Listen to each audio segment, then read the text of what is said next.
الحمدللہ وکفا والصلاة والسلام علی عبادہ الذین اصطفیٰ خصوصاً علی افضلہم وخاتم النبیین محمد الامین وعلی آلہ وصحبہ اجمعین اما بعد فقد قال اللہ تبارک وتعالی کما ورد فی سورة الشمس اعوذ باللہ من الشیطان الرجیم بسم اللہ الرحمن الرحیم والشمس وضحاها والقمر اذا تلاها والنهار اذا جلاها والليل اذا يغشاها والسماء وما بناها والارض وما طحاها ونفس وما سواها فألهمها فجورها وتقواها قد افلح من زكاها وقد خاب من دساها صدق اللہ العظیم رب اشرح لی صدری ویسر لی امری واحلل عقدۃ من لسانی یفقہوا قولی اللہم ربنا الہمنا رشدنا واعذنا من شرور انفسنا اللہم ارنا الحق حقا وارزقنا اتباعہ وارنا الباطل باطلا وارزقنا اجتنابہ اللہم وفقنا لما تحب وترضى اللہم زک انفسنا فإنک خیر من زکاها اللہم ربنا آنس وحشتنا فی قبورنا وارحمنا بالقرآن العظیم اللہم اجعلہ لنا اماما ونورا وہدا ورحمہ اللہم ذکرنا منہ ما نسینا وعلمنا منہ ما جہلنا وارزقنا تلاوتہ آناء اللیل وآناء النہار واجعلہ لنا حجتا یا رب العالمین آمین۔ کل میں نے اشارہ کر دیا تھا کہ قرآن حکیم میں سورۃ البلد کے بعد چار جو صورتیں ہیں ان کو ایک مشترک عنوان ان کے لیے میں نے تجویز کیا ہے چہار سورہ نور و ظلمت۔ ان چار صورتوں کے شروع میں قسمیں ہیں، چنانچہ پہلی صورت میں قسموں کا حصہ بہت بڑا ہے، جیسے ہم نے پہلے دیکھا تھا سورہ تکویر میں اذا الشمس کورت سے چل کر 13 آیتیں چلی تھیں، اور اس کے بعد ایک آیت آئی تھی جس پر کہ ان سب چیزوں کو جا کر پھر مرکوز کیا گیا، علمت نفس ما احضرت۔ لیکن سورہ انفطار میں صرف 4 آیتوں کے بعد وہ مضمون آیا اور زیادہ کھل گیا۔ وہی ترتیب یہاں ہے۔ اس میں یہ دیکھیے کہ 8 آیتیں آئیں گی کہ جس میں قسمیں ہیں، اور 2 آیتوں میں پھر جواب القسم ہے، کس بات پر قسم کھائی گئی ہے، اور وہ بڑا مرکزی مضمون ہے، بنیادی مضمون ہے۔ اگلی صورت میں سورۃ اللیل میں قسموں والا حصہ کم ہو جائے گا اور وہ بنیادی مرکزی مضمون مزید کھلے گا۔ پھر اس میں سے جو ایک پہلو ہے اس مضمون کا وہ پھر اپنے نقطۂ عروج کو پہنچے گا سورۃ الضحیٰ میں۔ اس طرح تدریجاً یہ مضمون آگے بڑھ کر مکمل ہو رہا ہے۔ والشمس وضحاها، قسم ہے سورج کی اور اس کی دھوپ کی۔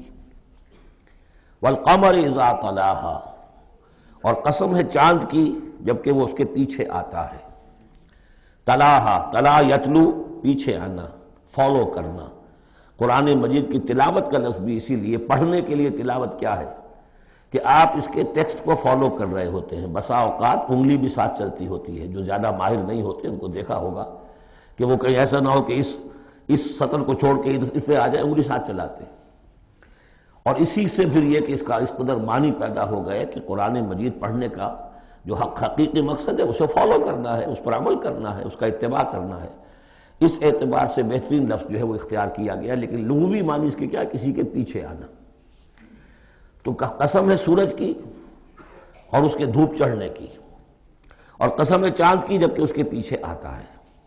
والنہار اذا جلاها، اور قسم ہے دن کی جبکہ وہ اس کو روشن کر دیتا ہے۔ اگرچہ شکل تو یہ ہے کہ سورج سے دن روشن ہوتا ہے، لیکن یہاں اس میں بہت لطیف نکتہ پیدا کیا ہے کہ دن ہوتا ہے تو ہمیں سورج نظر آتا ہے، تو گویا کہ دن نے سورج کو نمایاں کیا ہے۔ اس لیے کہ آگے اس کا ہم بدن آ رہا ہے واللیل اذا یغشاها، اور قسم ہے رات کی جبکہ وہ اس کو یعنی سورج کو ڈھانپ لیتی ہے۔ سورج کو رات نے ڈھانپ لیا، دن نے گویا کہ اس کو نمایاں کر دیا۔ والسماء وما بناها، اب دیکھیے جوڑے جوڑے آ رہے ہیں، یہ سورج اور چاند، دن اور رات۔ والسماء وما بناها، اور قسم ہے آسمان کی اور جو اسے بنایا، تعمیر کیا۔ والارض وما طحاها، اور قسم ہے زمین کی جبکہ اس کو پھیلا دیا، بچھا دیا، بچھونا بنا دیا، والنفس وما سواها، اور قسم ہے نفس انسانی کی اور جو اس کو بنایا اور درست کیا، اس کو نک سک سے درست کیا، اس کا تسویہ کیا، اس کو سنوارا۔ فَأَلْهَمَهَا فُجُورَهَا وَتَقْوَاهَا، یہاں تک کہ اس کے اندر نیکی اور بدی کا علم الہامی طور پر رکھ دیا، الہام کر دیا اسے، اس کا فجور بھی اور اس کا تقوی بھی۔ اب یہاں قسم کھائی گئی قد افلح من زکاہا وقد خاب من دساہا، جس نے بھی اپنے نفس کو پاک کر لیا وہ کامیاب ہو گیا، اور جس نے اسے مٹی میں دفن کر دیا وہ ناکام ہو گیا۔ اصل مضمون یہ ہے مرکزی دو آیات کہ انسان کے پاس کوئی ایک امانت ہے، اس کا ایک نفس ہے جو اللہ نے اسے دیا ہے۔ اس نفس کو جس نے پاک کر لیا، سنوار لیا، بنا لیا، جس کے لیے ہم مختلف الفاظ استعمال کرتے رہے ہیں، تعمیر سیرت، تعمیر خودی، کریکٹر بلڈنگ، ایک انسان اپنی شخصیت کو بناتا ہے۔ تو جس نے تو صرف بنانا، لیکن اس کے علاوہ پاک کرنا، بنانا اس معنی میں کہ تمام رذائل سے اس کو پاک کیا جائے اور فضائل سے اسے سنوارا جائے، اسے منور کیا جائے، مزین کیا جائے۔ تو جس نے اپنے نفس کو پاک کر لیا، مزین کر لیا، فضائل سے مرصع کر لیا، مسجع کر لیا، وہ کامیاب ہو گیا۔ خواہ یہاں پر اس کے پاس جائیداد نہ بنی ہو، دولت اس کے پاس جمع نہ ہوئی ہو، دنیا والے اس کو جانتے بھی نہ ہو، وہ غیر معروف آدمی ہو، کچھ بھی ہو، یعنی ایک معیار ہے کامیابی ناکامی کا جو ہم لوگوں کے سامنے رہتا ہے۔ کامیاب کون ہے؟ زیادہ پیسے والا، زیادہ دولت والا، جو زیادہ پروفیشن میں شائن کر گیا، بزنس میں آگے نکل گیا، کسی بھی اعتبار سے۔ لیکن اس میں زور ہے قد افلح من زکاہا، اصل میں کامیابی اور فلاح تو اس کی ہے۔ اور یہ فلاح کے لفظ پر ہم غور کر چکے ہیں سورہ مومنون کے شروع میں، کہ یہی جو انسان کی اندرونی شخصیت ہے، انا یا خودی، جسے ہم کہتے ہیں سیلف، جس کو کہ پروفائڈ نے سیلف قرار دیا ہے، اس سیلف کو اپنی اڈ اور لیبیڈو کے تسلط سے آزاد کرانا اور پھر اس کو بلڈ کرنا، اس کو ڈیولپ کرنا، تعمیر خودی، یہی علامہ اقبال کا فلسفہ ہے۔ تو یہ ایسے ہی ہے کہ جیسے کہیں خزانہ تھا، آپ نے کھود کر اس میں سے خزانہ نکالا، تو یہ ہمارا سیلف جو ہے، ہماری خودی جو ہے، یہ بھی در حقیقت ہمارے اس حیوانی وجود کے اندر دفن ہے۔ اس حیوانی وجود کے اندر سے اس کو برآمد کرنا، جیسے کہ آم کی گٹھلی پھٹتی ہے تو اس میں سے دو پتے نکلتے ہیں، تو اس سے آم کا درخت بننا شروع ہوتا ہے۔ اسی لیے وہ جو میں نے آپ کو وہ اس کا اپنشد کا جملہ بھی سنایا تھا کہ man is in his ignorance identifies himself with the material sheets which encompass his real self۔ اصل خودی، اصل انا، اصل میں وہ کون ہے؟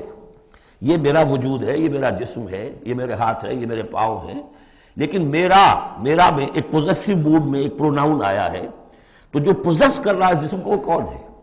وہ ایک اس کی اندرونی لطیف شخصیت ہے، اسے انا سے، خودی سے، سیلف سے تعبیر کرتے ہیں، اور در حقیقت وہ عبارت ہے اس روح سے کہ جو اللہ تعالیٰ نے پھونکی ہے اس میں، وَنَفَخْتُ فِيهِ مِن رُوحِي۔ تو اس مٹی کے ڈھیر میں اس روح کو ڈالا گیا ہے، اس کو برآمد کرنا اور اس کو بنانا اور سنوارنا، یہ ہے اصل کام انسان کا۔ جو اس میں کامیاب ہو گیا وہ کامیاب ہو گیا۔ اور دسا یدسو ہم پڑھ چکے ہیں کہ جب کسی شخص کے ہاں اس زمانے میں، اس معاشرے میں کوئی خوشخبری آتی تھی کہ بچی پیدا ہو گئی ہے، تو ایک تو منہ چھپاتا پھرتا تھا وہ کہ بیٹی ہو گئی، میں بیٹی کا باپ شمار ہوں گا، اور سوچتا رہتا تھا کہ اسے میں اپنے پاس رکھوں، ام یدسھا فی التراب، یا اسے جا کے میں مٹی میں دباؤں۔ تو دسا یدسو، دبا دینا۔ تو یہ ہے کہ جس نے اپنی اس خودی کو اسی حیوانی وجود میں دبا دیا، ختم کر دیا، قد خاب من دساہا، وہ ناکام ہو گیا۔ اب اس حقیقت پر ایک تو میں نے آپ کو نوٹ کرایا تھا کل کہ سورۃ الاعلیٰ پڑھتے ہوئے میں نے کہا تھا کہ بعض مضامین جو ہیں جو ان صورتوں میں آ رہے ہیں وہ سورۃ الاعلیٰ میں ان کی اصل جڑ پڑ چکی ہے، اور اس کی آخری 6 آیتیں جو ہیں وہ کیا ہے؟ قد افلح من تزکا وذکر اسم ربہ فصلی بل تؤثرون الحیاۃ الدنیا والآخرۃ خیر وابقی ان ھذا لفی الصحف الاولی صحف ابراہیم وموسیٰ۔ قد افلح من تزکا، جس نے پاکیزگی حاصل کر لی وہ کامیاب ہو گیا۔ یہاں اسے مزید کھولا کہ اس کا برعکس کیا ہے؟ قد افلح من زکاہا وقد خاب من دساہا۔ اس پر گواہیاں لائی گئی ہیں کہ جیسے تمہیں پوری اس کائنات میں تضادات نظر آتے ہیں، رات ہے دن بھی ہے، آسمان ہے بلند زمین ہے پست، بالکل اسی طریقے سے انسان کا معاملہ بھی یہ ہے کہ اگرچہ ویسے تو شکل و صورت میں سب تقریباً ایک جیسے انسان ہیں، ہیومن بینگز ہیں، لیکن دو مختلف قسم کے راستوں پر یہ چل رہے ہیں۔ ایک راستہ وہ ہے کہ یہی حیوانی نفسانی خواہشات اور اسی کے اندر پوری زندگی جو ہے گزار دی، اور اپنے اس اصل روح ربانی کو، اپنی اصل امانت الہیہ کو دبا دیا، گویا کہ چلتے پھرتی قبر بن گئے۔ اس کے لیے حیوان انسان چل رہا ہے، لیکن وہ انسان جو ہے وہ روحانی وجود اس کا وہ اس کے اندر دفن ہو چکا ہے۔ تو قد خاب من دساہا قد افلح من زکاہا، اس پر یہ ساری قسمیں کھائی گئیں۔ سورج ہے تو اس کے ساتھ چاند ہے، دن ہے تو اس کے ساتھ رات ہے، اسی طریقے سے آسمان ہے تو اس کے ساتھ زمین ہے، اور یہ جو نفس انسانی ہے اسے اللہ نے بڑا سنوارا ہے، بنایا ہے۔ اس نفس کے اندر بھی ایک ودیت کر دیا ہے نیکی اور بدی کا شعور۔ یہاں لفظ روح نہیں آیا، نوٹ کر لیجئے اسے، وَنَفْسٍ وَمَا سَوَّاهَا، یعنی جو یہ نفس انسانی ہے اس کے اندر بھی ایوولوشن ہوئی ہے۔ یہ نفس جو ہے ایڈو یا لیبیڈو، یہ گدھے میں بھی ہے، کتے میں بھی ہے، گھوڑے میں بھی ہے، شمپنزی میں بھی ہے، لیکن یہ سارا نفس کا بھی تو ایوولوشن ہوا ہے۔ اس ایوولوشن کا جو مرتبہ آیا ہے انسان میں آ کر وہ یہ ہے کہ انسان میں اس کے اندر ایک حس پیدا ہو گئی ہے، مورل سینس، کہ کچھ چیزوں کو وہ سمجھتا ہے کہ یہ بری ہیں، کچھ چیزیں اچھی ہیں۔ اور یہ اتنا یونیورسل کانسیپٹ ہے کہ جس کو یوں سمجھیے کہ جس معاشرے میں جائیے سچ بولنا اچھا ہے، جھوٹ بولنا برا ہے۔ یہ کبھی ایسا نہیں ہوا کسی نے کہا ہو کہ جھوٹ بولنا اچھا ہے، سچ بولنا برا ہے۔ وعدہ کر کے پورا کرنا اچھا ہے، وعدہ خلافی کرنا برا ہے۔ جو شخص وعدہ خلافی کر رہا ہوتا ہے وہ بھی جانتا ہے کہ میں برا کام کر رہا ہوں، میرا اس کا ضمیر اس وقت اس کو ملامت کر رہا ہوتا ہے، جس کی قسم کھائی گئی ہے، لا اقسم بیوم القیامہ ولا اقسم بالنفس اللوامہ۔ یہ تمہارے اپنے اندر جو ہے مائی کانشنس از پنچنگ می بھائی، کہ تمہارے اندر ایک اخلاقی حس ہے۔ یہ اخلاقی حس نفس انسانی میں ودیت شدہ ہے۔ روح میں جو کچھ ہے وہ تو اور بڑی شے ہے۔ روح انسانی میں تو معرفت خداوندی ہے اور محبت خداوندی ہے، دونوں چیزیں روح انسانی کے اندر موجود ہیں۔ ابھی یہاں سے نفس کی بات ہو رہی ہے۔ جیسے عالم خلق کے تمام جو مظاہر ہیں ان کو بیان کیا جا رہا ہے، سورج اور چاند عالم خلق کی چیزیں، عالم امر کی نہیں ہیں۔ رات اور دن عالم خلق کی چیزیں ہیں، آسمان اور زمین عالم خلق کی چیزیں ہیں۔ نفس بھی عالم خلق کی شے ہے، روح ہے عالم امر کی شے۔ تو نفس انسانی بھی نفس حیوانی سے ممتاز ہے بئی معنی کہ اس میں وہ ایک مورل سینس موجود ہے، جس کی بنا پر اس کے اندر یہ شعور ہے، ودیت شدہ، الہام شدہ، الہمہا، الہام کر دیا اس میں کہ کچھ چیزوں کو وہ جانتا ہے یہ خیر ہیں اور کچھ کو جانتا ہے یہ شر ہے۔ اسی لیے قرآن مجید نے کثرت سے جو لفظ استعمال کیا ہے وہ معروف اور منکر۔ معروف وہ جو جانی پہچانی شے نفس انسانی جانتی ہے کہ یہ چیز اچھی ہے، منکر وہ جس سے کہ نفس انسانی اباح کرتا ہے، یہ کیا ہے، یہ نہیں ہونا چاہیے، یہ فطرت اس کے اندر موجود ہے، سرشت کے اندر۔ اب مرحلہ صرف یہ ہے کہ جب یہ بنیادی بیج تو اللہ نے تمہارے نفس میں ڈال دیا، اب اسے پروان چڑھانا تمہارا کام ہے، اسے آگے بڑھاؤ، پروان چڑھاؤ عمل صالح سے۔ الیہ یصعد الکلم الطیب والعمل الصالح یرفعہ، اچھا کلام ہو، اچھی بات ہو، اس کے اندر اوپر اٹھنے کی، اللہ کی طرف بڑھنے کی صلاحیت تو ہے، لیکن عمل صالح اس کے ساتھ ہوگا تو وہ اوپر اٹھے گا۔ تو یہ جو بھی پوٹینشل ہے انسانی فطرت کا، تو قد افلح جس نے وہ محنت کی، مشقت کی، اس نے اپنی اس اصل انسانی شخصیت کو برآمد کیا، اس مٹی کے ڈھیر میں سے بنایا، اسے ایک بڑا درخت بنا دیا، تناور درخت بنا دیا جس میں وہ پھل لگے ہیں جو ہم سورہ تغابن میں پڑھ رہے ہیں، وہ کامیاب ہو گیا۔ اور جس نے اس کو دبائے رکھا، وہ مٹی ہی کی زندگی میں اور جو جسمانی وجود ہے اسی کے تقاضوں کو پورا کرنے میں لگا رہا، وہ غائب ہو گیا، ناس۔ اب اس کے بعد یہ کہ یہ معاملہ جس طرح انڈیویجولز کا ہوتا ہے ایسے کسی معاشرے کا بھی ہوتا ہے۔ معاشرے میں بھی کچھ لوگ ہوتے ہیں کہ جو خیر کی طرف بلانے والے، کچھ ہوتے ہیں کہ جو بدی کی طرف بلانے والے، جس طریقے سے فرد کے اندر موجود ہے اسی طریقے سے پھر اس کے اندر بھی اگر ایک قوم کا اجتماعی ضمیر جو ہے وہ زندہ رہے اور امر بالمعروف نہی عن المنکر کا فریضہ وہاں سر انجام دیا جاتا رہے تو معاشرے کی خیر ہوگی۔ اور اگر اخلاقی حس بحیثیت مجموعی اس درجے کمزور ہو جائے کہ قوم کا اجتماعی ضمیر مردہ ہو جائے اور پھر اسے حس ہی نہ رہے، وائے ناکامی متائے کارواں جاتا رہا، کارواں کے دل سے احساس زیاں جاتا رہا، وہ احساس ہی نہ رہے اجتماعی سطح پر کہ یہ بدی ہے اور یہ برا کام ہے، یہ منکر ہے، تو پھر وہ تباہ ہوتی ہے۔ اس کی ایک مثال دی ہے، کذبت ثمود بطغواہا، قوم ثمود نے بھی جھٹلایا تھا اپنی سرکشی کے باوجود۔ اذ انبعث اشقاہا، جب ان کا جو سب سے شقی انسان تھا وہ کھڑا ہوا اور اس نے پھر اونٹنی کو جو اللہ تعالیٰ نے بطور معجزہ دی تھی اس کو اس نے ہلاک کر دیا۔ قال لهم رسول اللہ ناقۃ اللہ وسقیاہا، ان سے کہہ دیا تھا اللہ کے رسول نے کہ دیکھو یہ اللہ کی اونٹنی ہے اور اس کا پانی پینے کی جو باری کا دن ہے اس میں کوئی گڑبڑ پیدا نہ کرنا۔ فکذبوہ فعقروہا، انہوں نے اسے جھٹلا دیا اور اس کی کونچیں کاٹ ڈالی۔ فدمدم علیہم ربہم بذنبہم، تو الٹ پڑا اللہ تعالیٰ کی طرف سے ان پر عذاب ان کے گناہ کی پاداش میں۔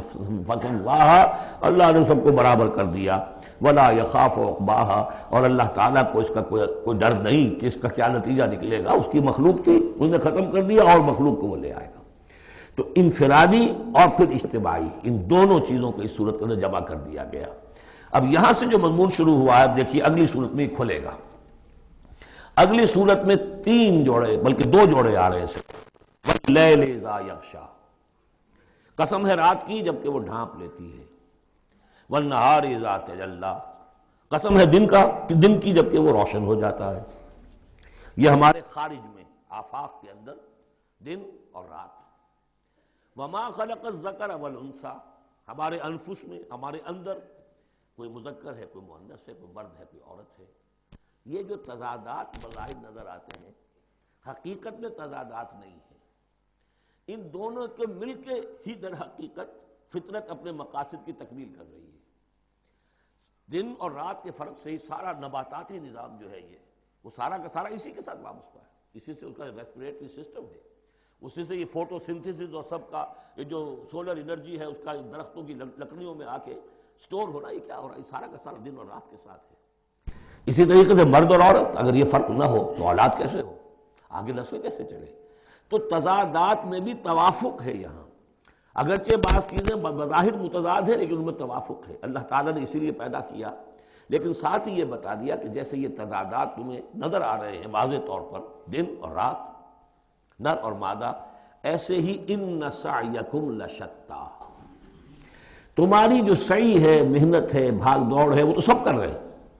وہ تو کل ہم پڑھ چکے سورہ بلد میں، لقد خلقنا الانسان فی کبد، ہم نے تمام انسانوں کو مشقت میں پیدا کیا۔ مشقت انسان کا مقدر ہے، محنت کرنی ہے، جد و جہد کرنی ہے، معاشی جد و جہد ہے، اور بھی جو ہے پھر اولاد کا پالنا ہے۔ لا اقسم بہذا البلد وانت حل بہذا البلد، کسی کا کوئی نظریہ بھی بن گیا ہے، کوئی آئیڈیل بھی ہے، کسی آئیڈیالوجی کا ماننے والا ہے، اب اس پر اس کا بوجھ ہے کہ اس آئیڈیالوجی کو پروموٹ کرے، اس نظریے کو پھیلائے، اور پھر یہ کہ اس نظام کو قائم کرنے کے لیے تن من دھن لگائے۔ تو کتنے بوجھ ہیں انسانوں پر، پھر کتنے صدمے انسان اٹھاتا ہے۔ تو فرمایا کہ لا اقسم بہذا البلد وانت حل بہذا البلد ووالد وما ولد لقد خلقنا الانسان فی کبد، مشقت تو ہر ایک کو کرنی ہے، لیکن جو نتیجے نکلتے ہیں مشقت کے وہ بالکل برعکس ہیں، رات اور دن کا سا تضاد ہے ان میں۔ ان سعیکم لشتی، کوئی شخص اس محنت کے نتیجے میں اپنے آپ کو جنت کا مستحق بنا لیتا ہے، کوئی شخص اسی محنت کے نتیجے میں اپنے آپ کو دوزخ کا مستحق بنا لیتا ہے، راستے جدا ہو جاتے ہیں۔ اس کی بڑی پیاری تشریح ایک حدیث میں آئی ہے، حضور نے فرمایا کل نفس یغدو، ہر جان جو ہے صبح جب ہوتی ہے ہر انسان کی، فبائع نفسہا، پھر یہ کہ وہ اپنے نفس کو بیچتا۔ اب کوئی دفتر جا رہا ہے اپنی صلاحیت بیچ رہا ہے، کوئی بیچارہ وہ چونکہ اور کچھ نہیں سیکھ سکا تھا، اینٹیں ڈھو رہا ہے، تعمیر کا جہاں ہو رہی ہے، کوئی کسی چلا رہا ہے، کوئی ہل چلا رہا ہے، کسی کی مشقت، کوئی اپنی جسمانی جو قوت ہے وہ بیچ رہا ہے، کوئی اپنی ذہنی صلاحیت، اپنی ایکسپرٹیز، ڈاکٹر ہے اس نے بڑی مشکل سے فن حاصل کیا ہے، وہ بیٹھ کے فیس لے رہا ہے، لیکن بیچ رہا ہے اپنے آپ کو، اپنا وقت بیچ رہا ہے۔ تو کل نفس یغدو فبائع نفسہ فموتقھا وموبقھا، دن بھر کی محنت کر کے شخص ایک وہ شخص ہے جس نے حلال کو پیش نظر رکھا، حرام سے بچا، جھوٹ نہیں بولا، کسی کو دھوکہ نہیں دیا، کسی کے ساتھ جو ہے بے ایمانی نہیں کی، وہ شام کو آئے گا تو مشقت تو اس نے بھی کی ہے لیکن یہ لے کر آئے گا اللہ کی رحمت۔ دوسرا شخص مشقت اس نے بھی کی ہے، کہیں کم تول دیا تھا، کہیں کم ماپ دیا تھا، کہیں جھوٹ بول دیا تھا، کہیں کسی کی حق تلفی کی تھی، کہیں کسی کی عزت نفس پر حملہ کر دیا تھا، وہ مشقت بھی کر کے آئے گا اور شام کو جہنم کی گٹھڑی لے کر آئے گا اپنے کندھے پر. یا وہ نفس کو جہنم سے آزاد کرا کے آیا شام کو، اور یا وہ شام کو جہنم کے عذاب کی ایک گٹھڑی لے آیا ہے. تو کل نفس یغدو فبائع نفسہ فموتقھا وموبقھا. اب وہ بات ہے، اب یہ اس اعتبار سے سمجھ لیجئے کہ میرے نزدیک قرآن مجید کی اہم ترین یہ صورت ہے. ایک راستہ ہے، اس کے 3 اوصاف بیان کیے ہیں. اگر یہ 3 اوصاف ہوں گے تو خیر کے راستے پر آدمی بڑھتا چلا جائے گا، اور اگر اس کے برعکس 3 صلاحیتیں ہوں گی تو انسان گرتا چلا جائے گا، شر کی طرف جو ہے وہ اس کا قدم آگے سے آگے بڑھتا چلا جائے گا. پہلے 3 اوصاف کون سے ہیں؟ وَاللَّيْلِ إِذَا يَغْشَىٰ وَالنَّهَارِ إِذَا تَجَلَّىٰ وَمَا خَلَقَ الذَّكَرَ وَالْأُنثَىٰ إِنَّ سَعْيَكُمْ لَشَتَّىٰ فَأَمَّا مَنْ أَعْطَىٰ وَاتَّقَىٰ وَصَدَّقَ بِالْحُسْنَىٰ. جس شخص میں عطا ہے، جود ہے، سخاوت ہے، کسی کو بھوکا دیکھے تو اگر 1 روٹی ہے تو اس کو بھی بانٹ کر کھا سکے، کسی کو تکلیف میں دیکھے تو اگر اس کے پاس کوئی ہے ایسی چیز جس سے کہ اس کی تکلیف وہ رفع کر سکتا ہو تو دریغ نہ کرے. یہ عطا ہے، جود، عطا، سخاوت. فاما من اعطا، پہلی شرط یہ ہے، چونکہ ہم سورہ بلد میں بھی دیکھا ہے کہ وہ جو گھاٹی ہے جس سے گزرنا مشکل ہے، فلقتحم العقبہ، وہ کون سی گھاٹی تھی؟ فک رقبۃ او اطعام فی یوم ذی مسغبۃ یتیما ذا مقربۃ او مسکینا ذا متربہ ثم کان من الذین آمنوا وتواصوا بالصبر وتواصوا بالمرحمہ. اس گھاٹی کو عبور کر کے اگر اہل ایمان میں شامل ہوگا تو ابو بکر صدیق بنے گا، عمر فاروق بنے گا، عثمان غنی بنے گا، اور اس گھاٹی کو عبور کیے بغیر کسی وجہ سے اسلام لے آیا عبداللہ ابن ابی بن جائے گا. اگرچہ اس نے بھی کلمہ پڑھا ہے، اس نے بھی کہا ہے اشہد ان لا الہ الا اللہ واشہد ان محمد رسول اللہ، اور وہی کلمہ پڑھا ہے ابو بکر نے اور عمر نے اور عثمان نے اور علی رضی اللہ تعالیٰ عنہ. لیکن فرق کیا ہے؟ یہ زمین کچھ اور تھی جس میں بیج پڑا ہے، وہ زمین کچھ اور تھی جس میں بیج پڑا ہے. وہ زمین میں ہل چل چکا تھا. تو فرمایا کہ پہلی شے کیا ہے، اور یہ آیت ہم پڑھ چکے ہیں، 4 پارے کی پہلی آیت، لن تنالوا البر حتى تنفقوا مما تحبون. تم نیکی کے مقام تک رسائی حاصل نہیں کر سکتے جب تک کہ خرچ نہ کر سکو اللہ کے لیے اور اللہ کی مخلوق کے لیے، اور وہ چیز کہ جو تمہیں پسند ہو. یہ نہیں کہ جو اذکار رفتہ ہو گئی، بیکار ہو گئی، پرانی ہو گئی، دل سے اتر گئی، وہ دے دیا اور پھر سمجھا کہ ہم نے حاتم طائی کی قبر کو لات مار دی ہے. یہ نہیں، مما تحبون، نیکی کی گرد کو نہیں پہنچ سکتے. لن تنالوا البر حتى تنفقوا مما تحبون. تو پہلی شرط ہے اعطاء. دوسرا ہے واتقا. واتقا کیا ہے؟ وہی اخلاقی حس جو ہے وہ اگر بیدار ہے، نتیجہ کیا نکلے گا کہ وہ پھر نیکی کرنا چاہے گا، بدی سے بچے گا. وہی فالہمھا فجورھا وتقواھا. اگر یہ حس مر نہیں گئی ہے، یہ دفن نہیں ہو گئی ہے، اس کے اوپر حوث جو ہے اس کا غلبہ نہیں ہو گیا ہے، کوئی اور غلط جو ہے انسان کا رجحان اس نے اسے دبا کر نہیں رکھ دیا ہے، تو تقا اس کے اندر ہوگا. میں کسی کا دل نہ دکھا دوں، میں کسی کا حق نہ مار لوں. اس کے اندر ایک احساس ذمہ داری جو ہے وہ موجود رہے گا. اور تیسری شرط وصدق بالحسنى، جو بھی اچھی بات اس کے سامنے رکھی جائے اور اس کا دل گواہی دے دے کہ ہاں بات ٹھیک ہے، فوراً قبول کرے، تصدیق کرے.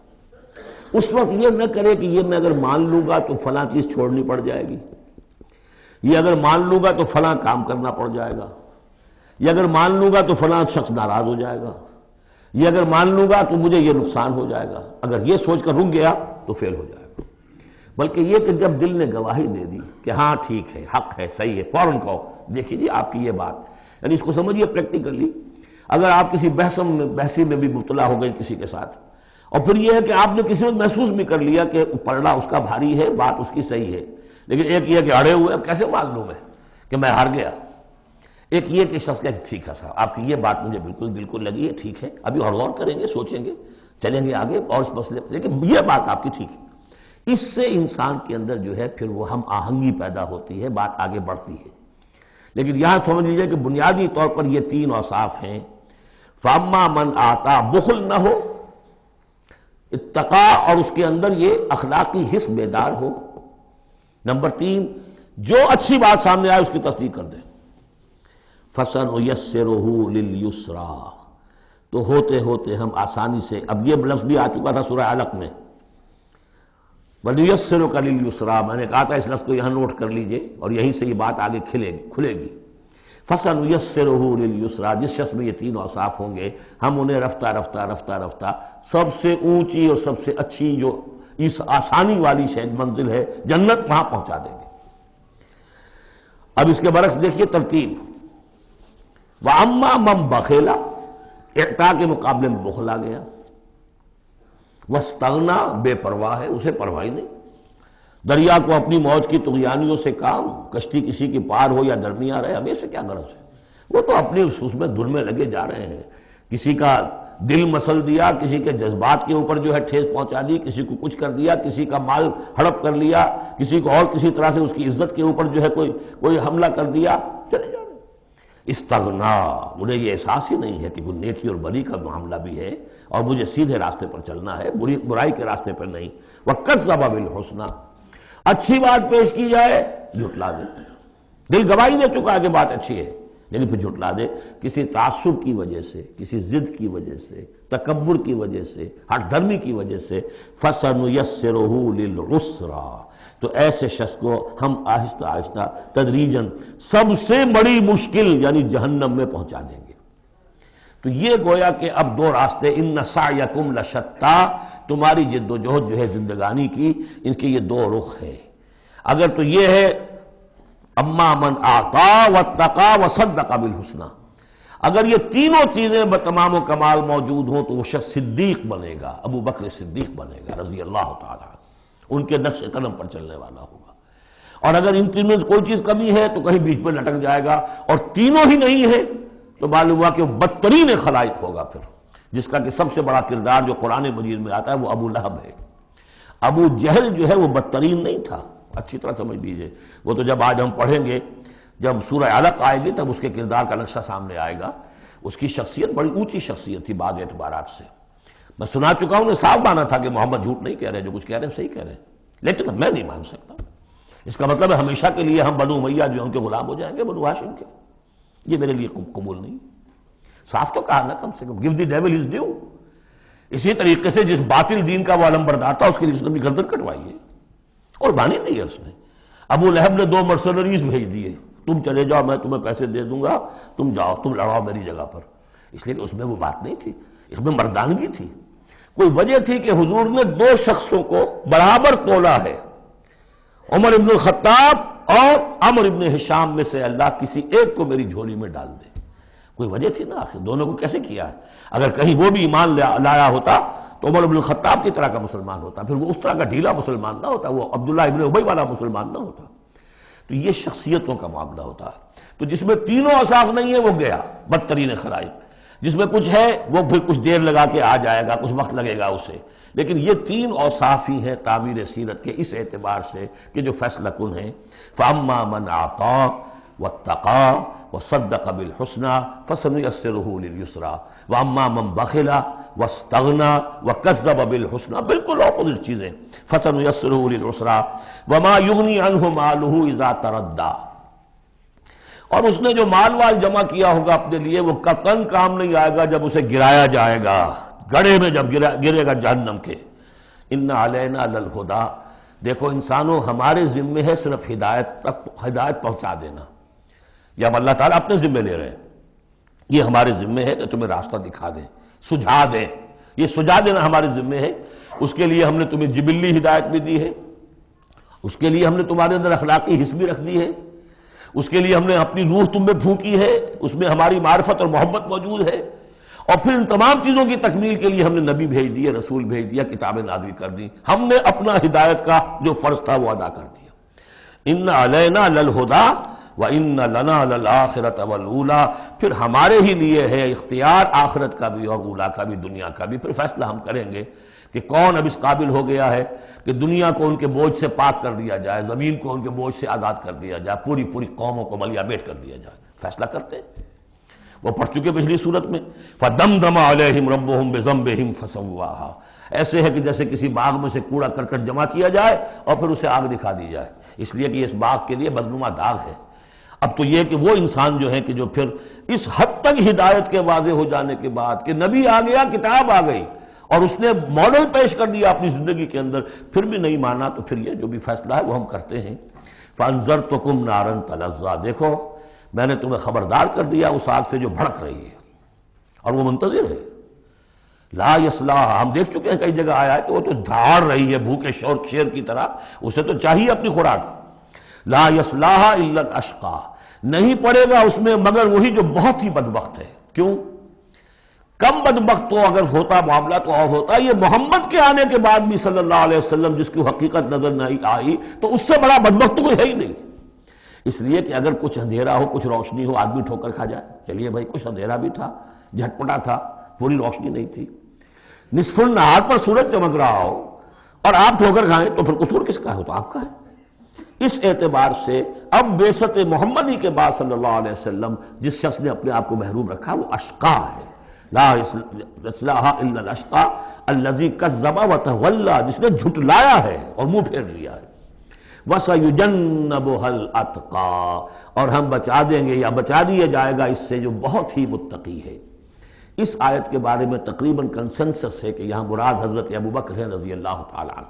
اتقا، وہ تینوں صفات بتمام و کمال جس میں تھے وہ ابوبکر تھے۔ یہی وجہ ہے کہ تصدیق بالحسنہ میں ایک لحظہ نہیں لگا۔ حضور فرماتے ہیں کہ میں نے جس کے سامنے بھی اپنی نبوت کی دعوت رکھی اس نے ضرور کچھ نہ کچھ توقف کیا، سوچا، سوائے ابوبکر کے کہ ایک لحظے کا توقف نہیں کیا۔ اور ان کی شخصیت کے اندر وہی چیزیں موجود تھیں، غریبوں کے اوپر شفقت تھی، نیکی کی، اور بنیادی طور پر وہ موحد تھے، انہوں نے کبھی بت پرستی اختیار نہیں کی زندگی میں، تو وہ صلاحیت جو ہے تقویٰ بھی تھا، اعطاء بھی تھا، خرچ کرنے کی صلاحیت تھی۔ انہوں نے خرید کر جو ہے غلام جتنے تھے جو مسلمان ہو گئے تھے، غلام اور کنیزیں، اور جن کے اوپر سخت جو ہے پرسیکیوشن ہو رہی تھی، ٹارچر ہو رہا تھا ان کے آقاؤں کی طرف سے، منہ مانگے دام دے کر ان کے آقاؤں کو نے خریدا ہے اور آزاد کیا ہے۔ فَأَمَّا مَنْ أَعْطَىٰ وَاتَّقَىٰ وَصَدَّقَ بِالْحُسْنَىٰ، یہ تینوں اوصاف بتمام و کمال ابو بکر میں، ابو بکر صدیق اور صدیق اکبر رضی اللہ تعالی عنہ۔ خواتین میں الصدیقۃ الکبریٰ حضرت خدیجہ الکبریٰ ہے رضی اللہ تعالی عنہ۔ وَسَيُجَنَّبُهَا الْأَتْقَى الَّذِي يُؤْتِي مَالَهُ يَتَزَكَّىٰ، جو اپنا مال دیتا ہے اپنے نفس کو پاک کرنے کے لیے۔ وہ مال کیوں دے رہا ہے؟ کیوں خرچ کر رہا ہے؟ کیوں بلال کو اس نے خریدا ہے؟ باپ نے کہا ابو قحافہ نے، وہ تو ایمان نہیں لائے تھے اس وقت تک، وہ تو فتح مکہ کے بعد ایمان لائے، وہ کافر رہے پورے عرصے کے دوران، مشرک رہے۔ تو باپ نے یہ کہا کہ ابو بکر تمہیں اگر کوئی خریدنا ہی تھا غلام اور کسی کو آزاد کرنا تھا تو کوئی دیکھتے، اچھا غلام دیکھتے، کوئی طاقتور سے دیکھتے جو تمہارے کام بھی کبھی آتا۔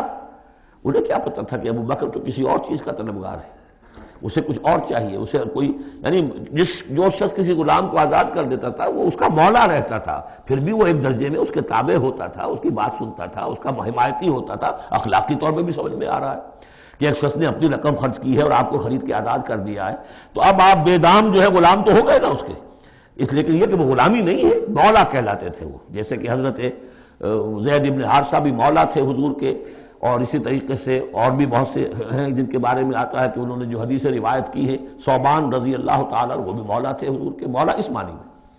تو فرمایا کہ تم نے یہ کیا کیا، کس کو تم نے خریدا اور اتنی بڑی رقم دے دی؟ جو مانگا امیہ ابن خلف نے وہ بھی حیران رہ گیا، ٹھیک ہے دو، اس لیے کہ انہیں تو ابو بکر کو چھڑانا ہے اس پرسیکیوشن سے۔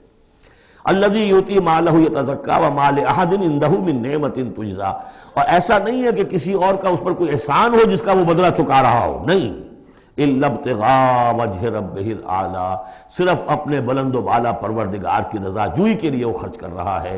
وَلَسَوْفَ يَرْضَىٰ، اور وہ ان قریب راضی ہو جائے گا۔ یہ ان قریب راضی ہو جائے گا کون؟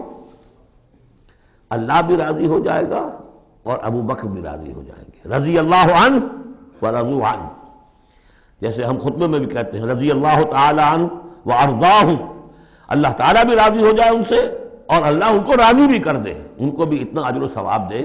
وَلَسَوْفَ يَرْضَىٰ، اور میرے نزدیک یہاں مراد حضرت ابو بکر ہے، اس کا میں ثبوت آپ کو اگلی صورت میں دوں گا۔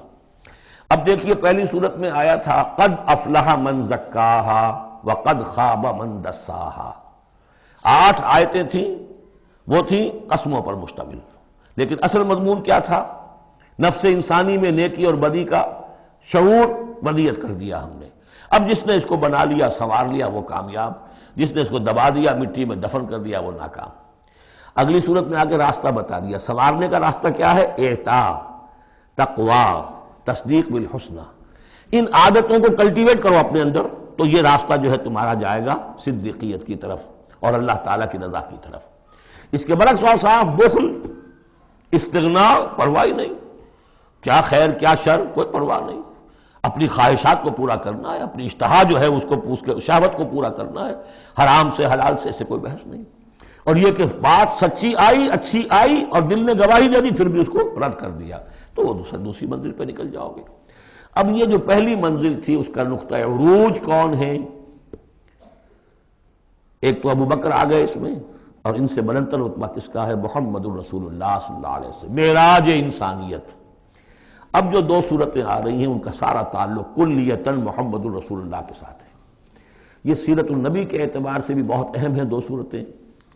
بعض اعتبار سے جو صوفیانہ اس میں مسائل آئے ہیں، اور عام طور پر ہمارے مفسرین، ایسے مفسرین خصوصاً جدید دور کے کچھ ریشنلسٹ قسم کے لوگ، وہ تو ان مطالب کی گرد کو بھی نہیں پہنچے. ہمارے جو پرانے مفسرین ہیں چونکہ ان کا ذوق جو ہے وہ ان کے اندر، وہ ذوق بھی اندر ہے موجود ان کے اندر، اسلام کے اور دین کے باطنی حقائق، قرآن کے باطنی حقائق کا. تو میں اس کے حوالے سے چند چیزیں آپ کو بتاؤں گا.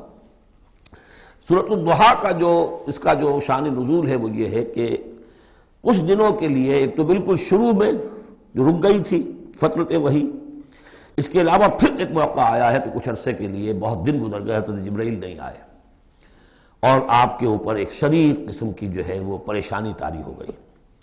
کچھ لوگوں نے بھی طعنہ دینا شروع کر دیا. کچھ عرصے سے محمد تم نے کوئی نئی وحی نہیں سنائی، کیا ہوا تمہارا شیطان کیا چلا گیا بس اب؟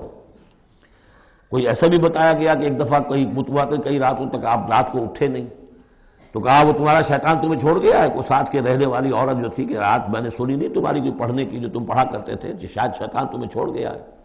خود آپ کو جس قدر ایک اشتیاق رہتا تھا کہ وہی آئے اور آپ کی وہ روح کو جو ہے مزید اور غذا اور تر و تازگی جو ہے وہ مسلسل ملتی رہے، اس کی وجہ سے یہاں تک آتا ہے کہ حضور فرماتے ہیں کہ اس درجے میں رنج اور غم میں تھا کہ میں سوچتا تھا کہ میں پہاڑ کے اوپر چڑھ کر اپنے آپ کو گرا دوں.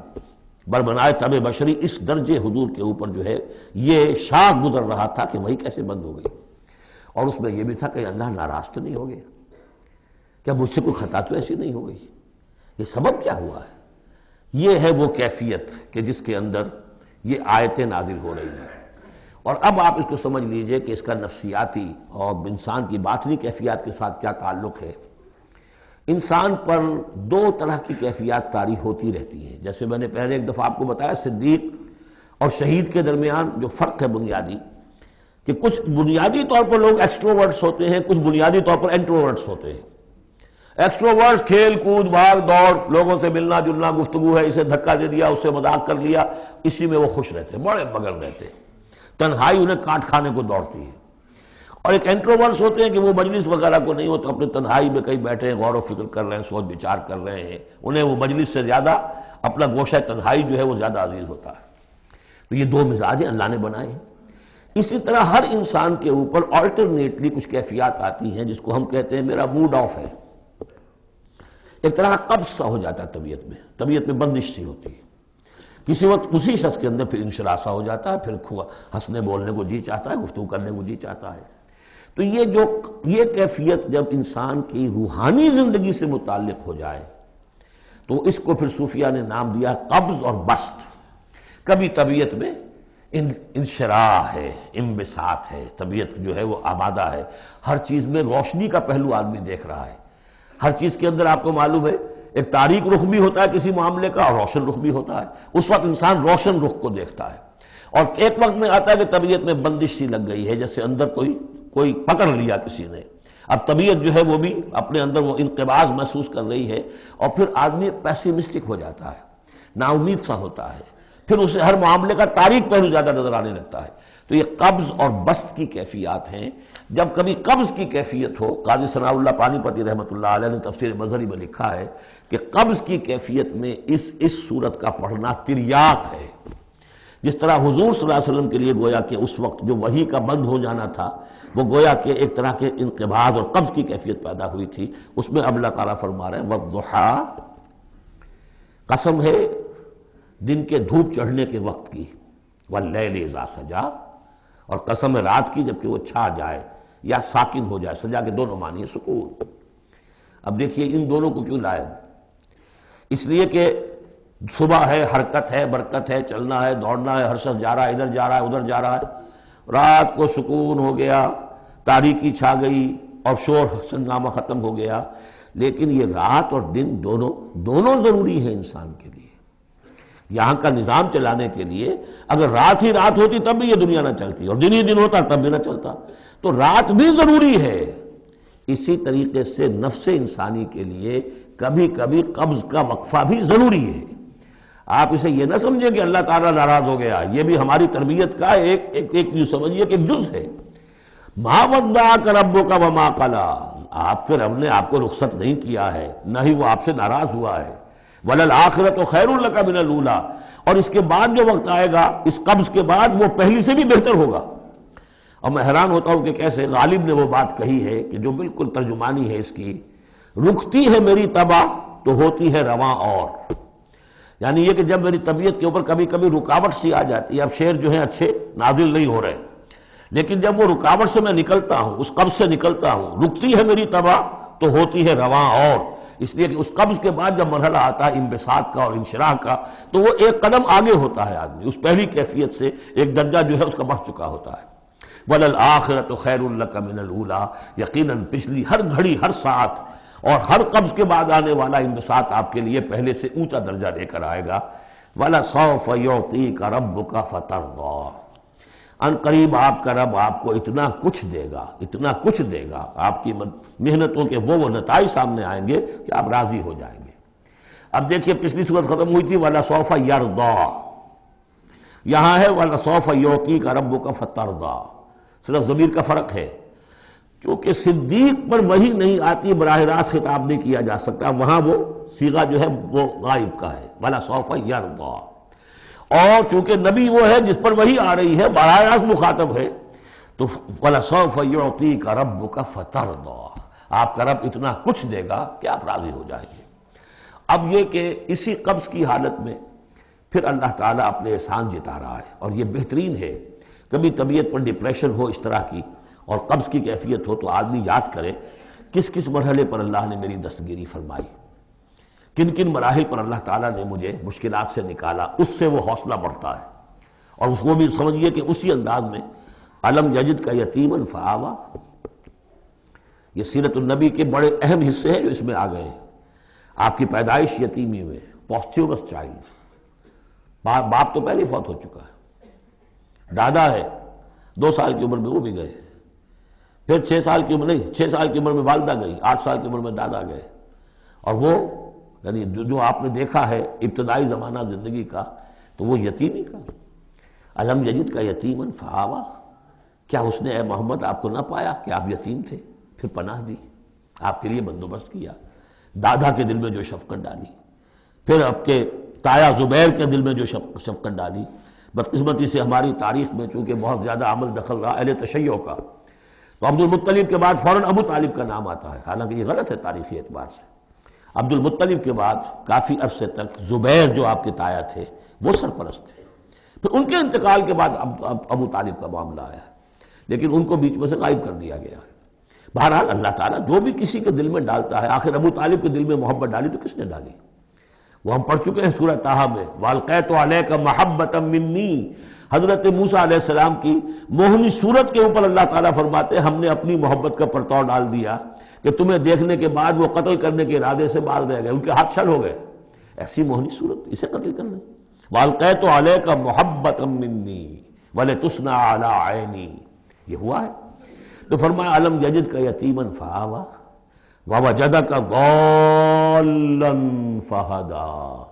اور پھر جب آپ شعور کی پختگی کو پہنچے اور غور و فکر کا مرحلہ آیا، حقائق میں انسان کو سوچ بچار کا مرحلہ آیا اور آپ کو دیکھا کہ آپ تلاش حقیقت میں سرگرداں ہیں، تو ہدایت دی. وہ آگے آ جائے گا، بہت قریب پہنچ گئے ہم. اقرأ بسم ربک الذی خلق، وہ مرحلہ جب آئے گا. وَوَجَدَكَ عَائِلًا فَأَغْنَىٰ، اور پایا آپ کو تنگ دست تو غنی کر دیا. کس طرح سے راستہ پیدا کیا ہے. خدیجہ الکبریٰ رضی اللہ تعالی عنہا نے جو بھی ان کے آپ کے محاسن دیکھے، کتنی گرویدہ ہوئی ہیں.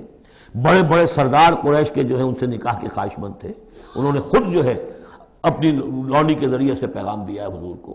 تو یہ ساری چیزیں جو ہے ان کی ساری دولت جو ہے وہ پوری کی پوری انہوں نے لا کر حضور کے قدموں میں ڈال دی ہے. وَوَجَدَكَ عَائِلًا فَأَغْنَىٰ فَأَمَّا الْيَتِيمَ فَلَا تَقْهَرْ.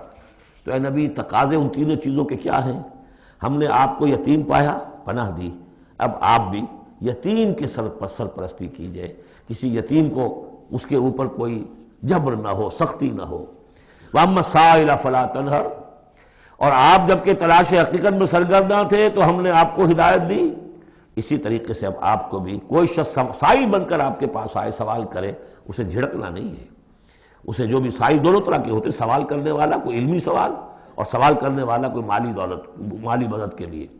وَأَمَّا بِنِعْمَةِ رَبِّكَ فَحَدِّثْ. اور جو ہدایت تمہیں دی ہے ہم نے، اب اسے عام کرو. یہ نعمت ہے، آپ کے رب کا انعام ہے، یہ ہدایت جو آپ کو عطا ہوئی ہے، اس کو بیان کرو. اس کے بیان کرنے میں یہ بھی ہے کہ اللہ کے انعامات کا چرچہ انسان کرے، اس کا شکر ادا کرنے کے لیے، اور یہ بھی ہے کہ اس کو پھیلائے اور عام کرے، دوسروں تک پہنچائے. ورنہ وہ بخل ہو جائے گا کہ وہ دولت جو ہے ہدایت کی، اس کو آدمی صرف اپنی ذات تک محدود رکھے اور اس کا جو خیر ہے وہ دوسروں تک نہ پہنچائے. سورۃ الانشراح، بسم اللہ الرحمن الرحیم. الم نشرح لک صدرک ووضعنا عنک وزرک الذی انقض ظہرک ورفعنا لک ذکرک. کیا ہم نے آپ کے لیے آپ کے سینے کو کھول نہیں دیا، انشراح نہیں دے دیا آپ کو، اور آپ پر جو ایک بوجھ پڑا ہوا تھا وہ اٹھا نہیں لیا. الذی انقض ظہرک، جو آپ کی کمر کو دوہرے کیے دے رہا تھا، توڑے دے رہا تھا. ورفعنا لک ذکرک، اور ہم نے آپ کے ذکر کو بلند کر دیا. فَإِنَّ مَعَ الْعُسْرِ يُسْرًا إِنَّ مَعَ الْعُسْرِ يُسْرًا. تو یقیناً مشکل کے ساتھ ہی آسانی ہے، یقیناً مشکل کے ساتھ ہی آسانی ہے. فَإِذَا فَرَغْتَ فَانْصَبْ وَإِلَىٰ رَبِّكَ فَارْغَب. تو جب آپ فارغ ہو جائیں تو پھر یہ کہ خوب کمر کس لیجئے، محنت کیجئے اور اپنے رب کی طرف راغب ہو جائیے. یہ مشکلات القرآن میں سے ہے. عام طور پر سمجھتے ہیں لوگ کہ جو مشقتیں تھیں دعوت و تبلیغ میں، اور جو آپ کے اوپر جو لوگ فکرے چست کر رہے تھے اس کی وجہ سے آپ کو یہ رنج ہو رہا تھا. تو یہاں اصل میں یہ بات نہیں ہے، وہ بھی ہے اپنی جگہ پر. حقیقت میں بات کون سی ہے؟ اور کیونکہ یہ بھی معلوم ہے کہ یہ بالکل ابتدائی زمانے کی صورتیں ہیں، لہذا اس دور میں تو ابھی اس طریقے کا جو ہے کوئی بہت زیادہ پرسیکیوشن بھی نہیں تھی، بہت زیادہ مخالفت بھی نہیں تھی. اس سے کہیں زیادہ بڑے مراحل سے آپ کو گزرنا پڑا ہے. 3 سال کی جو بھی قید بنی ہاشم، شیب بنی ہاشم کی قید ہے، وہ بعد کی بات ہے. جو یوم طائف آ رہا ہے وہ اس کے بہت بعد کی بات ہے. یوم عہد بہت بعد میں آ رہا ہے. یہ اصل میں کیا ہے؟ جس شخص کو اللہ تعالیٰ نبوت دیتا ہے اس کی سب سے زیادہ جو خواہش ہوتی ہے وہ اللہ کے ساتھ لو لگا کر بیٹھا رہے. اور رسالت کا فریضہ ایسا ہے کہ جاؤ خلق خدا کو ہدایت کا راستہ دکھاؤ. اب کہاں وہ کیفیت؟ دن ڈھونڈتا ہے پھر وہی فرصت کے رات دن بیٹھے رہے تصور جانا کیے ہوئے. کہاں اللہ کی طرف رخ کر کے اللہ کا بندہ کھڑا ہے رات کے وقت. کیا اس کی کیفیت ہے، اس کے قلب کی، اس کی روح کی کیا انشراح ہے، کیا انبساط ہے، کن بلندیوں پر اس وقت وہ ہے، کس روحانی وسعتوں کے اندر جو ہے وہ اس وقت پیراکی کر رہا ہے. اور کب جا رہے کسی نے کہہ دیا پاگل ہے، کسی نے کہہ دیا کہ یہ تو مجنون ہے. دیکھو ذرا یہ شخص ہے جو کہتا ہے آپ کے معبودوں کو کہ یہ غلط ہے. اب اس کا ایک تکدر ہو رہا ہے دل کے اوپر. کہاں وہ کیفیت؟ علامہ اقبال نے اسے لکھا ہے، 4th لیکچر ہے ان کا جو خطبات میں سے شیخ عبد القدوس گنگوہی رحمۃ اللہ علیہ کا قول دیا ہے. وہ کہیں کسی کیفیت میں بیٹھے ہوئے تھے اسی طرح مراقبے میں، اچانک اقامت کی آواز آ گئی. اب جماعت کھڑی ہو رہی ہے تو وہ آرہا کھڑا ہونا ہے، تو نماز میں تو جانا ہے. تو کہا کیا، جھنجھلا کر کہا، حضوری سے نکال کر دربانی میں کھڑا کر دیا. اس وقت جس مراقبے کی کیفیت میں میں تھا وہ تو حضوری کی کیفیت مجھے حاصل تھی. اب میں دربانی میں آ گیا ہوں. یہاں پر نماز تو آپ پڑھیں گے تو امام کے پیچھے پڑھیں گے. اس نے کہا اللہ اکبر تو کرنا ہی ہے رکوع، چاہے ابھی آپ کے دل چاہ رہا ہے اور قرآن پڑھا جائے تو کیسے ہوگا؟ تو اس کا حکم ماننا آپ نے. آپ چاہ رہے ہیں سجدے میں پڑے رہے ابھی سر نہ اٹھائیں، لیکن وہ تو کہے گا اللہ اکبر، تو سر آپ نے اٹھانا ہی ہے. تو وہ ایک اور نظام ہے، وہ نظام با جماعت ہے. اس سے ایک جماعت کی تشکیل جو ہے وہ مطلوب ہے، اور ایک ہے انسان کا اپنا روحانی طرف ہو، اس کے کچھ اور تقاضے ہوتے ہیں. تو جیسے حضرت موسیٰ سے کہا گیا ہر دفعہ آپ نے دیکھا اذهب الى فرعون انه طغى، اور وہ اگر وہیں پر رہتے ڈیرا لگا دیتے، ہر وقت گفتگو ہو رہی ہے، مخاطبہ مکالمہ مل رہا ہے، تو جو لذت اس میں تھی، اس کے اندر جو ہے وہ جو مشقت ہے وہ یہ تھی. رفتہ رفتہ پھر آپ کا مزاج اس کا خوگر ہوا ہے. اور پھر یہ کہ جب اللہ تعالیٰ نے اس میں بہت سے لوگوں کو بھی شامل کر دیا، پھر وہ جو تسکین پیدا ہوئی کہ ایک شخص وہ ہوتا ہے جو اکیلا، اس کو مولانا روم نے بڑی خوبصورتی سے وضاحت سے، اگرچہ وقت کا مجھے احساس ہو رہا ہے کہ وہ تو گھنٹہ پورا ہو رہا ہے اور ہم نے تو ابھی یہ 4 صورتیں ختم نہیں کی، کہ یہ بارش کا ایک بتایا ہے مثال کہ بارش میں ایک مرحلہ ہوتا ہے کہ سمندر سے بخارات اوپر جا رہے ہیں، نہایت صاف شفاف، اس میں تو کوئی قدورت نہیں ہوتی، وہ تو ڈسٹلڈ واٹر جا رہا ہے، وہ اوپر گیا، پھر وہ گیا، اس نے بارش کی شکل اختیار کی، جب بارش کو بن کر وہ گرا ہے تو اس نے اب فضا کو بھی دھو دیا، تو فضا کی قدورت اپنے اندر لی نا، فضا کو صاف کر کے وہ آیا نیچے، زمین کا بھی گند صاف کرتا ہے، صاف کر کے اور وہ گند لے کے دریا میں شامل ہوا، اور پھر گیا اور سمندر میں جا کر گند اس نے وہاں چھوڑا، پھر وہ پاک ہو کر صاف ہو کر بڑی ہی یعنی لطیف شکل میں پھر یہ ہو رہی ہے، یہ ہے ایک سیر الی اللہ، اللہ کی طرف بڑھا جا رہا ہے، رات کو اللہ کا بندہ کھڑا ہے اور اللہ سے مناجات ہو رہی ہے، یہ وہ ہے بخارات کا اوپر اٹھنا، نہایت پاکیزہ لطیف کیفیت۔ اور جب آپ آئے ہیں تو بارش کے مانند ہے، اب آپ دھو رہے ہیں، تو جو دھو رہے ہیں اس سے خود اپنے آپ کو بھی تقدر ہوتا ہے، کسی نے کچھ کہہ دیا، کسی نے کچھ کہہ دیا، کسی نے کچھ کہہ دیا، کسی نے فقرہ چست کر دیا، اب آپ کو ضرورت ہے کہ پھر ذرا اپنے آپ کو بھی صاف کریں دوبارہ، پھر رات کو کھڑے ہو جائیں۔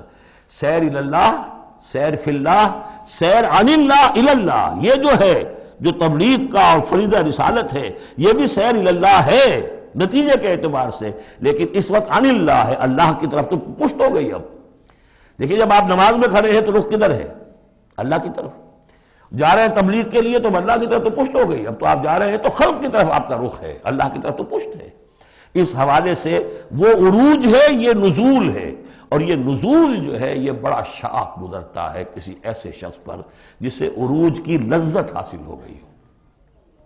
یہ ہے وہ سختی، الم نشرح لک صدرک ووضعنا عنک وزرک الذی انقض ظہرک ورفعنا لک ذکرک فإن مع العسر یسرا ان مع العسر یسرا فإذا فرغت فانصب۔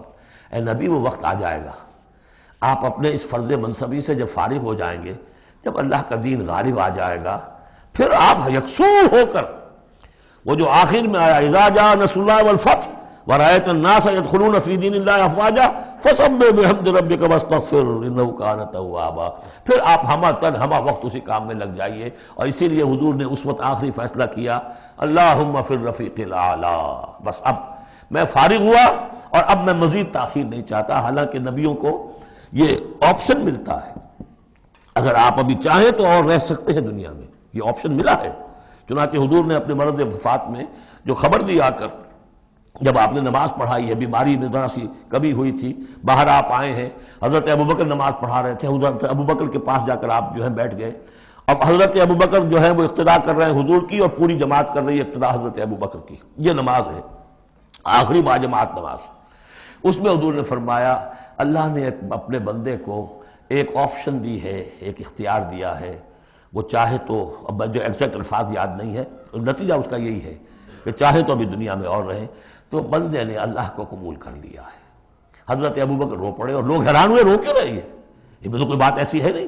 ان کی سمجھ میں آ گیا تھا کہ آپ نے اپنے انتقال کی خبر کر ہمیں دے دی۔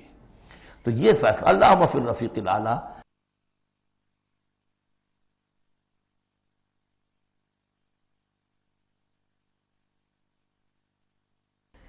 یہ جو شاخ گزر رہا تھا نا، یہ جو دنیا کے اندر معاملہ دعوت و تبلیغ، یہ اس روحانی جو ربط ہوتا ہے اللہ کے ساتھ، اس کے اعتبار سے اس میں رکھنا پڑتا ہے، کہاں وہ کیفیت، کہاں یہ کیفیت۔ اور اس کی وجہ سے جلدی آپ نے فرمائی، میں سمجھتا ہوں کہ اگر ابھی جو لوگ، یہ اتنا عظیم انقلاب برپا ہوا تھا عرب میں، اور رأیت الناس يدخلون فی دین اللہ افواجا، ان کی ابھی بڑی تربیت کی ضرورت تھی۔ یہ تربیت کے مراحل ابھی ان کے پورے نہیں ہوئے تھے۔ یہ تو صرف مکے اور مدینے کے لوگ تھے جو آپ کی تربیت سے اس طریقے سے بہرہ اندوز ہوئے اور ان مستفید ہوئے۔ یہ جو پورا عرب جو ہے ایمان لے آیا، اور ان کو تو آپ کی تربیت کا بھی وقت نہیں ملا۔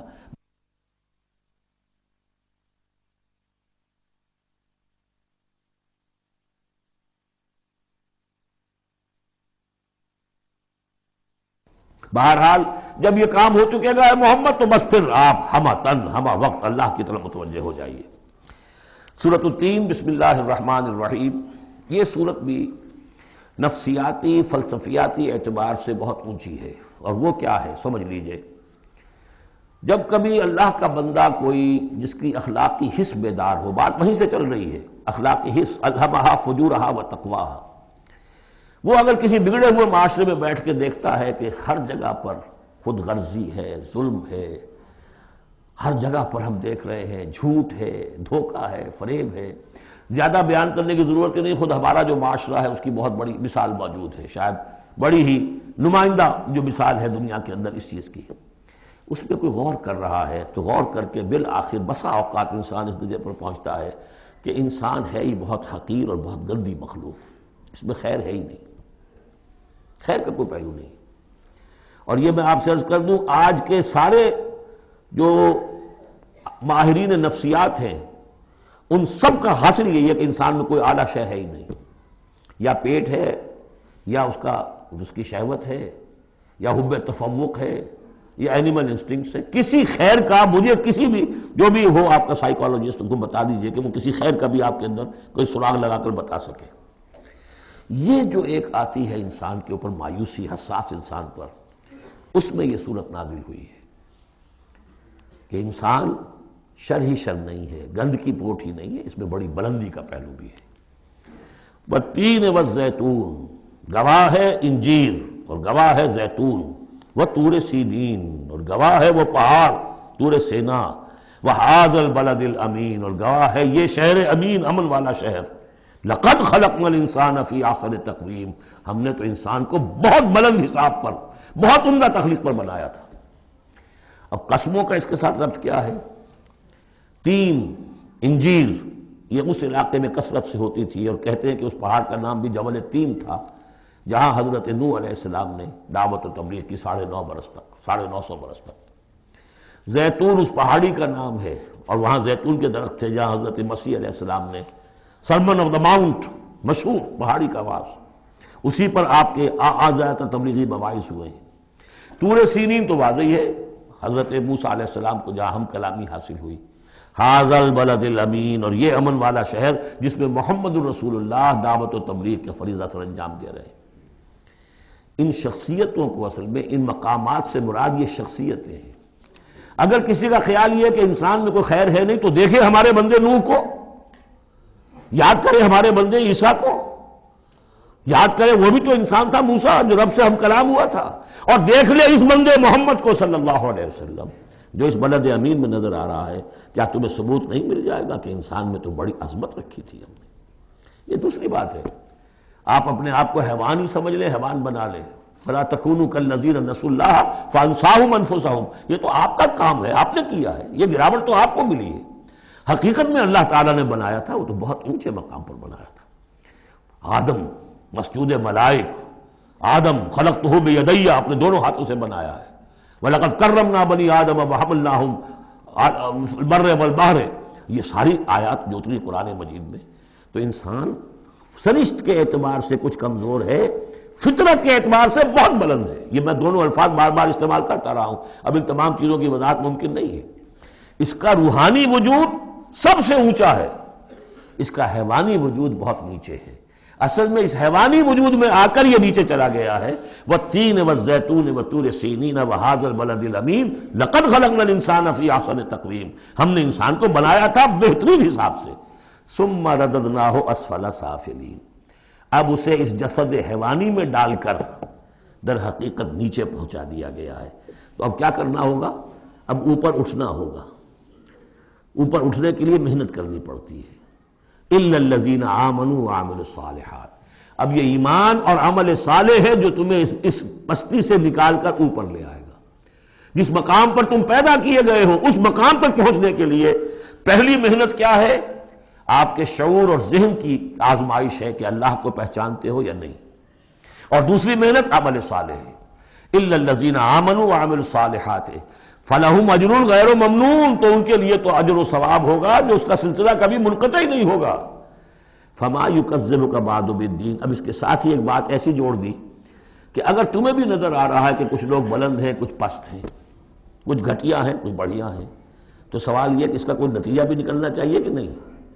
پھر کیا چیز ہے جو تمہیں آمادہ کرتی ہے جزا و سزا کے انکار پر؟ الیس اللہ باحکم الحاکمین، کیا اللہ تعالیٰ تمام حاکموں سے بڑا حاکم نہیں ہے؟ تو کیا کوئی حاکم ایسا بھی تم نے دیکھا کہ جو اپنے نیکوکار بندوں کو اور اپنے غداروں کو اور اپنے باغیوں کو ایک جیسا کر دے؟